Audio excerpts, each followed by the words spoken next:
Video compression का परिचय। Video समय के अनुसार फ्रेम्स या इमेजेस का समयबद्ध क्रम या अनुक्रम है। वीडियो कंप्रेशन का एक स्पष्ट समाधान पिछले फ्रेम्स के आधार पर भविष्य सूचक या प्रिडिक्टिव कोडिंग है। कंप्रेशन की बढ़ोतरी चित्रों के सब्ट्रैक्शन या घटाने से होती है। समय क्रम को घटाते हैं तथा रेजिडुअल एरर को कोड करते हैं। पिछले फ्रेम में से चित्र के उचित भाग को घटाने के लिए सर्च करके इस कार्य को और भी अच्छे ढंग से किया जा सकता है। गति क्षतिपूर्ति या मोशन कंपेंसेशन के साथ वीडियो कंप्रेशन। वीडियो में क्रमानुगत फ्रेम्स समान होते हैं। अस्थायी अतिरिक्तता या टेम्पोरल रिडंडेंसी रहती है। अस्थायी अतिरिक्तता का उपयोग इस प्रकार किया जाता है कि वीडियो के प्रत्येक फ्रेम को नए चित्र की तरह अलग अलग कोड करने की जरूरत न पड़े। अनुक्रम के करंट फ्रेम तथा अन्य फ्रेम्स में अंतर को कोड कर लिया जाता है। छोटे मान और कम एंट्रोपी कंप्रेशन के लिए अच्छे होते हैं। मोशन कंपेंसेशन एमसी अर्थात गति क्षतिपूर्ति पर आधारित वीडियो कंप्रेशन के स्टेप्स। मोशन एस्टिमेशन या मोशन वेक्टर सर्च। एमसी आधारित पूर्वानुमान। पूर्वानुमान एरर का व्युत्पादन अर्थात भिन्नता। गति क्षतिपूर्ति या मोशन कंपेंसेशन। प्रत्येक चित्र को n गुणा n साइज के मैक्रो ब्लॉक्स में विभाजित किया जाता है। यथावत ल्यूमिनेंस इमेजेस के लिए n बराबर 16 होता है। क्रोमिनेंस इमेजेस के लिए n बराबर 8 यदि 4:2:0 क्रोमा सबसैम्पलिंग को अपनाया जाता है। गति क्षतिपूर्ति या मोशन कंपेंसेशन का निष्पादन मैक्रो ब्लॉक लेवल पर किया जाता है। करंट चित्र फ्रेम को टारगेट फ्रेम कहा जाता है। टारगेट फ्रेम के मैक्रो ब्लॉक तथा ठीक उसके ही जैसे पिछले या अगले फ्रेम अर्थात रेफरेंस फ्रेम के मैक्रो ब्लॉक के बीच समानता को ढूंढा जाता है। रेफरेंस मैक्रो ब्लॉक से टारगेट मैक्रो ब्लॉक के बीच के विस्थापन को मोशन वेक्टर या एमवी कहा जाता है। क्रमबद्ध सीक्वेंशियल सर्च। क्रमबद्ध या सीक्वेंशियल सर्च रेफरेंस फ्रेम में से open bracket 2p(1) close bracket गुणा open bracket 2p(1) close bracket की संपूर्ण विंडो को क्रमबद्ध सर्च करें। इसे फुल सर्च भी कहा जाता है। एक मैक्रो ब्लॉक जो विंडो में प्रत्येक पद पर केंद्रित होता है के पिक्सेल से पिक्सेल की तुलना टारगेट फ्रेम के मैक्रो ब्लॉक से की जाती है और वेक्टर ij का उपयोग करते हुए उनका संबंधित MAD निकल जाता है जो न्यूनतम MAD प्रदान करता है, जिसे टारगेट फ्रेम के मैक्रो ब्लॉक के लिए MV UV से निर्दिष्ट किया जाता है। क्रमबद्ध या सीक्वेंशियल सर्च प्रणाली महंगी होती है, यह मानते हुए कि प्रत्येक पिक्सेल की तुलना करने में 3 ऑपरेशंस घटाना, निरपेक्ष मान, जोड़ना की जरूरत पड़ती है। एक मैक्रो ब्लॉक के मोशन वेक्टर को प्राप्त करने में लगी लागत को स्क्रीन पर देखा जा सकता है। Open bracket 2p(1) close bracket dot open bracket 2p(1) close bracket dot n⁻2.3 > O open bracket p⁻2 n⁻2 close bracket. 2D logarithmic search. Logarithmic search यह एक सस्ता संस्करण है जो उपानुकूलतम यानी सब ऑप्टिमल होने के बावजूद प्रायः प्रभावी होता है। मोशन वेक्टर के 2D लॉगरिथमिक सर्च के तरीके में कई पुनरावृत्तियां होती हैं जो बाइनरी सर्च के समान ही होता है। शुरुआत में सर्च विंडो पर सिर्फ 9 स्थानों को MAD आधारित सर्च के लिए सीड्स के रूप में उपयोग किया जाता है और उन्हें 1 द्वारा चिन्हित किया जाता है। सबसे कम MAD अर्जित करने वाली स्थान के ज्ञात हो जाने के बाद नए सर्च क्षेत्र का सेंटर उस स्थान पर ले जाया जाता है तथा स्टेप साइज या ऑफसेट को आधा कर दिया जाता है। अगले आइटरेशन में 9 नए स्थानों को 2 से चिन्हित किया जाता है और इसी प्रकार आगे भी। श्रेणीबद्ध या हायरार्किकल सर्च। श्रेणीबद्ध या मल्टी रेजोल्यूशन दृष्टिकोण से सर्च लाभकारी हो सकता है जिसमें मोशन वेक्टर का प्रारंभिक आकलन उन चित्रों से प्राप्त किया जा सके जिनका रेजोल्यूशन काफी कम हो गया हो। एक 3 लेवल के श्रेणीबद्ध हायरार्किकल सर्च में मूल या ओरिजिनल इमेज स्तर पर होता है और स्तर 1 तथा स्तर 2 की इमेजेस पिछले स्तर से डाउन सैम्पलिंग के द्वारा 2 के फैक्टर में ली जाती हैं और प्रारंभिक सर्च स्तर 2 पर किया जाता है। चूंकि मैक्रो ब्लॉक का आकार छोटा होता है और P भी आनुपातिक रूप से कम हो सकता है, आवश्यक ऑपरेशंस की संख्या काफी घट जाती है। H.261 video bit stream syntax की एक झलक। 4 लेयर्स की एक श्रेणीबद्ध या हायरार्की, पिक्चर ब्लॉक्स के समूह या GOB, मैक्रो ब्लॉक तथा ब्लॉक। पिक्चर लेयर PSC या पिक्चर स्टार्ट कोड पिक्चरों के बीच सीमाओं को निरूपित करता है।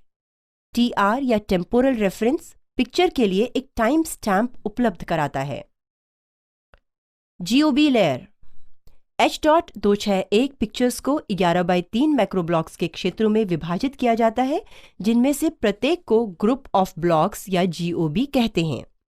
चित्र CIF या QCIF लुमिनेंस इमेज में GOBs की व्यवस्था को दर्शाता है। उदाहरण के लिए CIF इमेज में 2x6 GOBs हैं, जिसका इमेज रेजोल्यूशन 352x288 पिक्सेल्स के अनुरूप है। प्रत्येक GOB में इसका स्टार्ट कोड या GBSC तथा ग्रुप नंबर GN होता है। यदि एक नेटवर्क एरर एक बिट एरर को उत्पन्न करता है या कुछ बिट्स का नुकसान करता है, तो H.261 वीडियो को अगले पहचान योग्य या GOB पर पुनः प्राप्त या रिसिंक्रोनाइज किया जा सकता है। G-Quant GOB में उपयोग किए जाने वाले क्वांटाइजर को दर्शाता है, जब तक यह किसी बाद के M-Quant या मैक्रो ब्लॉक का क्वांटाइजर द्वारा निरस्त न किया गया हो। मैक्रो ब्लॉक लेयर प्रत्येक मैक्रो ब्लॉक या MB का अपने स्वयं का एड्रेस होता है, जो GOB में उसकी स्थिति को बताता है। क्वांटाइजर या M-Quant तथा 6 8x8 image blocks, 4Y, 1 CB, 1 CR। Block layer प्रत्येक 8x8 ब्लॉक के लिए बिट स्ट्रीम DC वैल्यू से प्रारंभ होता है और उसके बाद 0 रन की लंबाइयों के युग्म होते हैं और ACs के लिए आगामी नॉन जीरो वैल्यू या लेवल होते हैं और अंत में एंड ऑफ ब्लॉक या EOB कोड होता है। रन की range open square bracket O, 63 close square bracket होती है। लेवल क्वांटाइज्ड वैल्यूज को बताता है।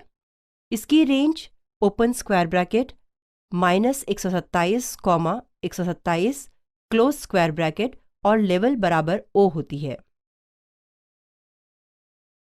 H.261 प्रारंभिक डिजिटल वीडियो कंप्रेशन सामान्य था। इसके मोशन कंपेंसेशन आधारित कंप्रेशन सिद्धांत को बाद के सभी वीडियो कंप्रेशन मानकों में कायम रखा गया। यह सामान्य ISDN पर वीडियो फोन, वीडियो कॉन्फ्रेंसिंग तथा अन्य दृश्य श्रव्य या ऑडियो विजुअल सेवाओं के लिए डिजाइन किया गया था।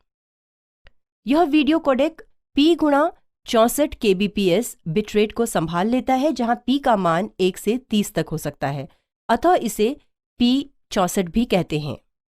वीडियो एनकोडर की देरी 150 मिलीसेकंड से कम होने की जरूरत है ताकि वीडियो को real time bidirectional video conferencing में उपयोग किया जा सके। ITU रिकमेंडेशंस या अनुशंसाएं तथा H.261 video formats.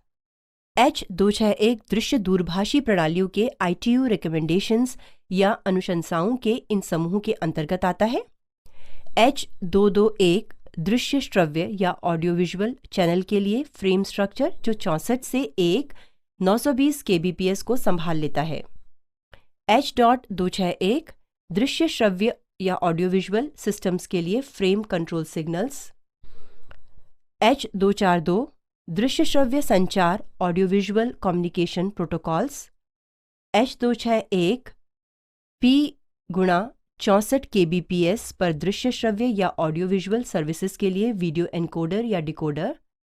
H.320 P×64 kbps transmission के लिए संकीर्ण बैंड दृश्य श्रव्य टर्मिनल उपकरण, narrow band audio visual terminal equipment. H261 frame sequence. दो प्रकार के इमेज फ्रेम परिभाषित किए गए हैं, इंट्रा फ्रेम्स या आई फ्रेम्स तथा इंटर फ्रेम्स या पी फ्रेम्स। आई फ्रेम्स को स्वतंत्र इमेज माना जाता है। ट्रांसफॉर्म कोडिंग पद्धति जो जेपीजी के समान है को प्रत्येक आई फ्रेम पर प्रयुक्त किया जाता है, इसीलिए इंट्रा कहलाता है। पी फ्रेम्स स्वतंत्र नहीं होते हैं, इनकी कोडिंग एक फॉरवर्ड प्रेडिक्टिव कोडिंग पद्धति से होती है। अस्थायी अतिरिक्तता या टेम्पोरल रिडंडेंसी हटाने को पी फ्रेम कोडिंग में शामिल किया गया है, जबकि आई फ्रेम कोडिंग सिर्फ स्थानिक अतिरिक्तता या स्पेशियल रिडंडेंसी को हटाने का कार्य करती है। कोडिंग एरर के संचरण से बचने के लिए एक आई फ्रेम को वीडियो के प्रत्येक सेकंड में 1-2 बार भेजा जाता है। H.261 में मोशन वेक्टर्स को हमेशा पूर्ण पिक्सल के यूनिट में मापा जाता है और उनकी सीमित रेंज ±15 पिक्सेल्स होती है, अर्थात p बराबर 15। इंट्रा फ्रेम या I frame coding.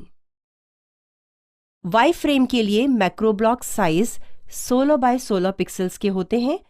8 bye 8 CB तथा CR फ्रेम्स के लिए चूंकि 4:2:0 क्रोमा सब सैम्पलिंग का प्रयोग होते हैं।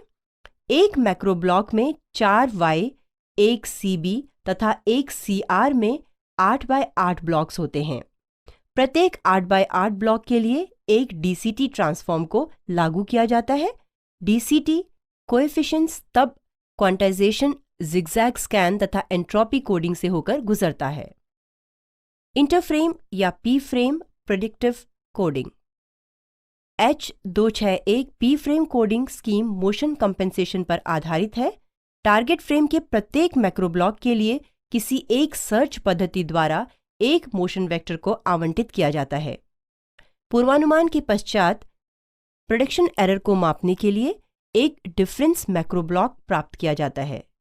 इनमें से प्रत्येक 8 bye 8 blocks DCT, quantization, zigzag scan तथा एंट्रोपी कोडिंग आदि प्रक्रियाओं से गुजरता है। H261 में क्वांटाइजेशन।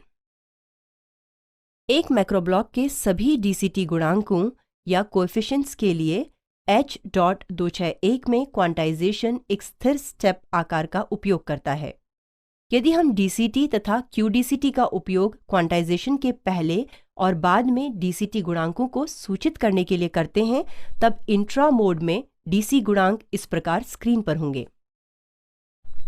QDCT बराबर राउंड ओपन ब्रैकेट DCT बटा step underscore size close bracket बराबर राउंड ओपन ब्रैकेट DCT बटा 8 क्लोज ब्रैकेट।